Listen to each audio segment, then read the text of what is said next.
Thank you very much for that great report, Colin. Our good friend Donna Cooney out there in Clondalkin, former city councillor she was along the way, but a man who is hoping to be on the council out there in South Dublin is our new friend FrancisTimmons. Francis, welcome to Council Matters. Thank you, Michael. Thanks for having me on today. Francis, you're a new name and a new face, so I'm going to start off straight away. Who's FrancisTimmons? What's your background? Okay, I'm from Clondalkin, as you said there. I'm looking to run for the Clondalkin area, which is Clondalkin, Rathcoole, Baldonnel and Newcastle in West Dublin. So anyway, my name is FrancisTimmons. I'm from Clondalkin. I went to school in Clondalkin. I grew up around Clondalkin. I have a huge involvement. A lot of people would know me in the Clondalkin area as a person that ran and founded the Clonburris Youth Club back in the day, 20 odd years ago at this stage.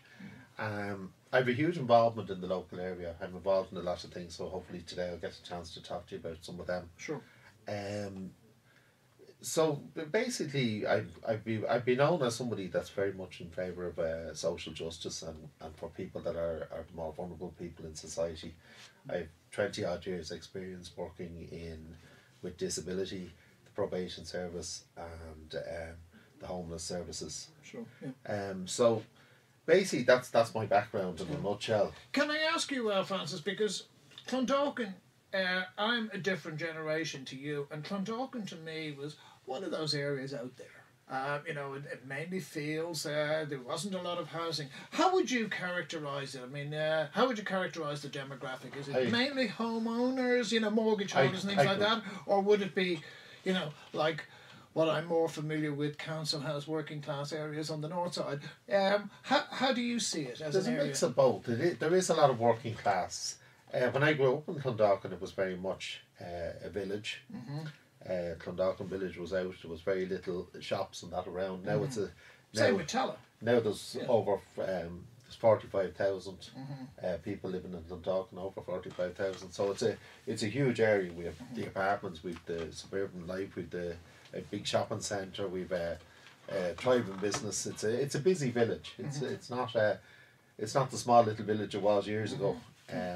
And obviously we're multicultural, like every area of Dublin now and Ireland. So it's a growing. There is a lot of a very young population out in Clondalkin.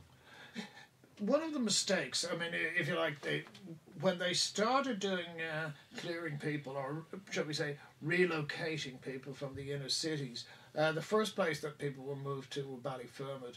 Then the second real migration was out to Ballymun. In both instances, it seemed that the business was given priority over the residents, in the sense that, there were houses, few schools, a Garda station, but very little social amenities. In Ballymun, there wasn't even shops. Did they learn that lesson in places like Clondalkin, or are you still evolving the social services that are so the social infrastructure that are so important? That was one of the things I was hoping to talk about today, because very much they built sprawling housing estates with no amenities. North Clondalkin, one part of Clondalkin that's had a lot of social issues and a lot of high unemployment, has no playground. So in the whole with a few thousand people living there, there's no social amenities. There's a community centre in Quarryvale that's in danger of being shut down due to lack of funding. There's a service called the Beacon of Light, a counselling service that's very much needed. The Beacon of Light, I'm very involved on. I'm on the committee. They have a waiting list of between 30 and 40 people every week that they're due to funds they just cannot see. 80% of that's run voluntary now. They had a major grant they lost, so that at the moment that's one of the areas that I'm very much involved with, mental health. And we need to keep the Beacon of Light open, because due to the lack of services, and I put a lot of it down to that, due to the lack of playgrounds and places that people, green spaces, I want to talk about another area there in a while, but due to the lack of that, we have a lot of mental health issues. High rate of suicide. So basically, to answer your question, Michael, they haven't learned. Okay, that was what I was going to say, is that the lesson we learned, well, at least the lesson we saw, whether we acted on it in the past, was that the lack of social amenities was almost certainly going to be followed by for want of a better term, antisocial behaviour. It's not a term I particularly like. Is that what you're saying? That's also the at least the Clondalkin, if not the. I would very much agree with you. I don't like the term antisocial behaviour, but we see a lot of it. We see a lot of crime. We see, and I don't want to paint. Well, I'm very kind of conscious of this because I don't want to paint Clondalkin as a place. There's a lot of positive stuff happening as well. There's a lot of good stuff. There's a lot of community spirit, but I think the services and the facilities are not in place. Okay. Well, I'm going to be honest, I haven't spent a great deal of time out in South Dublin because I really don't know that many people. However, when I've gone out there, I mean, certain parts of it are very, very modern, really up to the minute, particularly that Tallaght centre there where the council offices are. I'm just wondering, some of the things you've spoken about, these are what I would call within the council remit. These are council responsibilities. Is that in social investment a bit patchy the way it's being done? I think some areas of Clondalkin are doing very well. Some areas of Clondalkin, if you go through the village, it looks very well. The village is a very nice village. There's other parts of Clondalkin that need a lot of investment. There's a lot of people living in substandard accommodation. There's a lot of people living in apartment blocks that were thrown up there during the Celtic Tiger, that are living in, that buzzers are broken. There's, they're not facilities where housing where. Are these public housing? They'd be private housing, but they'd be, maybe the state would be paying for people to live there. Okay. And some of it's privately rented, so it's a mix of both. But I see through my work with the Vincent de Paul, because I go into a lot of the houses. And I see people living in poverty, and that's one of the main, as I mentioned, social justice. That's one of the areas, excuse me, that I find very, after the Celtic Tiger, after all the money that we were supposed to have in Ireland for a long time, that in 2014 there's people living in poverty. Okay, I'm going to ask you now rather than what I did last week. I asked Simon Hall last week at the end, which was possibly a bit unfair, but I'm going to ask you, do you think we have learned, or what do you think we have learned as a nation or as an economy or as a society from the so-called Celtic Tiger? Unfortunately, I was hoping that, with the recession, it was awful, and it still is going on, and the impact is still felt. I was hoping that we'd have learned a lot, but then when I look at Irish Water with 180 million, last week the Examiner was reporting that 490 million will go from local services to pay for Irish Water. So we haven't learned. That's to me that points that we haven't learned. We haven't learned in Ireland in 2014. If we can have people living in poverty, people that are ringing St Vincent de Paul now, as I said, I'm involved with the Clondalkin area conference, and people are ringing Vincent de Paul that never rang looking for help, and they're it's embarrassing. It's people ringing saying, look, and it's what they're looking for, Michael, is not €1,000. They're looking for €50 to get a few messages, €30 to get a bit of meat. That's basic to me. That's not, you know what I mean. That's so we haven't learned. How would you characterise the area that you're looking for election, and for want of an extended term, the electorate? Would you say there are significant numbers of people out there in private housing in negative equity, because that would seriously affect your outlook? Yeah, definitely. Like we've over 10% of the population, as we know from figures, in food poverty, but we also have a lot of people on low incomes. We have people that bought during the Celtic Tiger. My own family, some members of my family have bought houses that were way over the odds. They're paying big money. They'll pay for that. Some people that I know will pay like into their 70s for property that's way undervalued now. It's lost its value. So there's a lot of people living in negative equity. To answer kind of the question, and I hope I'm answering it there, there's a lot of apathy against the main parties. There's an apathy against politics in general. Or is it a sense of helplessness? A sense of kind of, we put our trust in you before, you've let us down. A lot of people in Clondalkin feel that they were forgotten. And that's what I'm getting on the doorsteps, walking around, meeting people. The thing I'm involved with the Vincent. Do they feel they were conned? Yes, there's a huge feeling of, look, these promises were made, we got them for, without getting too party political about it. But we got it for years with Fianna Fáil. We got it then in the last election in 2011. We got a lot of promises from Labour and Fine Gael that said they would do this, they would do. 3 years into this government, we have, just looking at the figures there, 8,345 people unemployed in the Clondalkin area, which is about 18% of the population. Okay. Well, if it's 18, that means the young people. You can probably double Yeah, it. yeah. So it's huge. We've the highest rate of youth unemployment in the Dublin area. That's a worry. They're not nice figures. They're not figures that I get any pleasure in saying. You know. So when you see something like in yesterday's paper that says that the jobless recovery may go on for years, that must fill yourself and your neighbours with a sense of alarm. It does, and it fills me. It distresses me to see a lot of young people, because we need young people here. We've an ageing population in Ireland. We need young people to look after all of us as we get older. If nothing else, to pay tax. Yeah, exactly, and that's it. And they're leaving in their droves out of Dublin Airport every day, you know, different airports. And the figures that are leaving, the amount of people that have left Clondalkin, you know, so any drops that were significant drops were people that emigrated, you know, because I see it firsthand. And they would presumably be the skilled people as well. And they were the young people, they were the young skilled people, the people that teaching, anyone with a teaching qualification that can't get work, nurses, doctors, they're the skills we need, and now we're crying out for, but we're not willing to give people proper contracts and a proper security, so unfortunately So when you read on yesterday's news that Irish government paper, government bonds are actually now cheaper than US and British, it's probably not going to mean a great deal to the people out there in Clondalkin, really, is it? Yeah. Like, you know, there was a big celebration, and I wrote a letter into the Independent there a few weeks ago, because before Christmas there was a big celebration about exiting the IMF bail-in, which was great for Ireland, and I'm glad we did, and it's great to get. But to people living in Clondalkin, that makes very little difference to their day-to-day life. When somebody has to ring me and say, Fran, I need help, you know, I need a voucher down, I need, you know, anything you can do. We did calls yesterday and we went around a number of houses, and people genuinely saying, look, anything, it doesn't matter. They're not, that's like I said, sad. Yeah, that is very sad. It's not people ringing and saying, can I have €1,000, can I have €500? It's €30, €50. It's beyond sad. It's a disgrace, you know.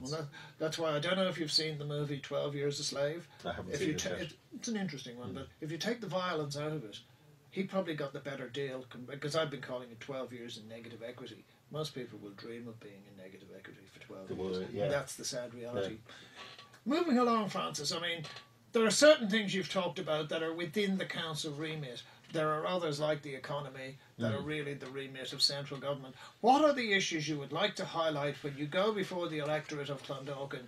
Give me the top two that you really want people to say, even if you don't vote for me, take the issues seriously. Well, this is one of the reasons. What you said there, like, one of the reasons I wanted to run as an independent. Obviously, I'm disillusioned with the main parties. I looked around at all the parties and I didn't find one that I could feel that I would personally be able to stand behind. Obviously, I've 5 issues, if I can mention the issues, and then I can talk about 2 if you want. Mental health and well-being, because I've worked in the area of mental health for over 20 years. I worked with the homeless services, as I mentioned. I worked in the homeless services nearly 10 years ago now. And at the time, homelessness was going to be eradicated in Dublin, and we were going to have a 0% homeless. But we'll always have some homeless. But the figures now, the services that I was working with, are more needed now than they ever were. Okay, tell me why and what the council could do about mental health. I'm not knocking it as an issue. I think it's a very important issue. I'm going to explain. Okay, please do.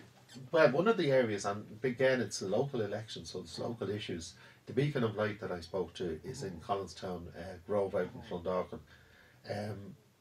Like I said, 30 to 40 people there. What is the beacon of light? The beacon of light is a counselling service. They deal with children as young as 7 with suicide, ideation, self-harm, family problems, drug issues, all this kind of thing. Is it a voluntary, or is it what's its background? It actually was opened by the Franciscan nuns. Okay. It started off as 1 house. It's now 3 houses. The Franciscans have handed it over to the community. There still is a nun looking after it. Sister Patricia, she's idolised around Clondalkin as somebody that cares about the community and works with the community. What she wants is it taken over, ran as a community service. It was in danger of closing, and that's why we set up the fundraising committee. That's why we're working very hard. They deal with people that are on drugs, that need help. A lot of services, when somebody's on drugs, won't deal with them. They'll say, you need to get off the drugs first. This has come very much to basics. It's very much on the ground, and that's why I've worked in the area, and I know that's where you need to catch people. You can't wait till somebody is drug free, because very often that doesn't happen, or it takes a long time. So you asked me about the council. I'm looking to be elected as a councillor, to have extra bargaining power, to be able to go, I'm fighting these issues at the minute. I feel as a councillor will be extra backing to go to a council, to go to a group of councillors and say, one of the areas is the Beacon of Light, which obviously is in danger of shutting down. We're doing pub quizzes, we're doing anything that we can get funds in. So that's one area of mental health that the council could, in the overall budget, could say, right, 60,000 would make a difference. Not a huge amount of money. 50 or 60,000 could keep that service open for a year. The other, in mental health as well, there's another what I wanted to mention, St Mark's Green in Clondalkin, which is the council went to build 11 social housing units on this green. This is a playground without being a playground, if you know what I mean. It's a football field with 2 posts up in it. It's used, it's surrounded by houses. Some people live in there for 30 odd years, and the council proposed to build 11 social units on it. I was asked to join as their spokesperson to stop, and that's an area that there's a huge amount of mental health. Basically the residents are opposed to it. Yes, we got over 700 signatures in a short time. We presented them objections. We went through all the format. Every member of South Dublin County Council, except 2 councillors, voted in favour. The reason they told me was that they were forced to vote. They were told they had to vote. Now, I don't find that acceptable. They didn't listen to the people that put them in, and that's really what Am I missing the point here? Wasn't developers supposed to set some aside for social housing, or how did this whole thing come about? No, what they said was, this area, they tried to build the social housing there a number of years ago, and there was objections, and it was overturned. They came back with a smaller amount of houses. They said, well, over half of the green will be left. The point being, this area has very little amenities, as I keep talking about. We need green spaces. With mental health, we're asking me practical things. The council could look. There's other parts of Clondalkin, loads of parts of Clondalkin that's social housing. I've worked in the area, and I want to emphasise, because this was brought up by people in Clondalkin, I'm very much in favour of social housing. I worked in the Salvation Army for a number of years, so I obviously know the problems. We've 47 houses that are boarded up in Clondalkin that could be used as social housing. So from mental health point of view, we need open spaces. I'm going to give you the tough question, because we're going to run out. You're involved with MS Ireland. Yes. A debilitating condition, genetically based, I understand. Neurological, yeah. Okay, neurological, yes.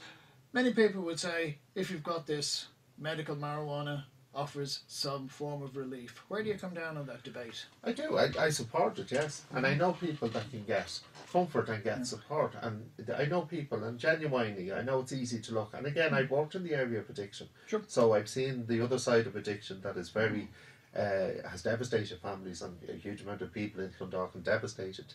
But if legalising medical cannabis can give somebody comfort, that they can get a night's sleep, that they can get up in the morning and live a fairly reasonable, independent life, I've absolutely no objection to that. Particularly if the funds were used to fund the Beacon of Light. Yes. That's what I'm saying. I'm not advocating it going off. No, I think there's a discussion. There's definitely a huge discussion that has to take place. We have to prioritise. We can't spend funds the way we've been spending them. We have to look. That's why I want to go on the council, and that's why I feel I have something to offer. So, just before we close up for the time being, Francis, how can people get in touch? How can they volunteer to work for Francis? I have a website. It's easy to remember. It's FrancisTimmons.com, and that's very easy to remember. My email is info@FrancisTimmons.com. My phone number is 087 286 9315. I'm also on social media. I use Facebook, I use Twitter. So if you look FrancisTimmons, you'll find it on Facebook. And that's really, but it's as much help as we can get. I've a lot of support, I must say, in Clondalkin.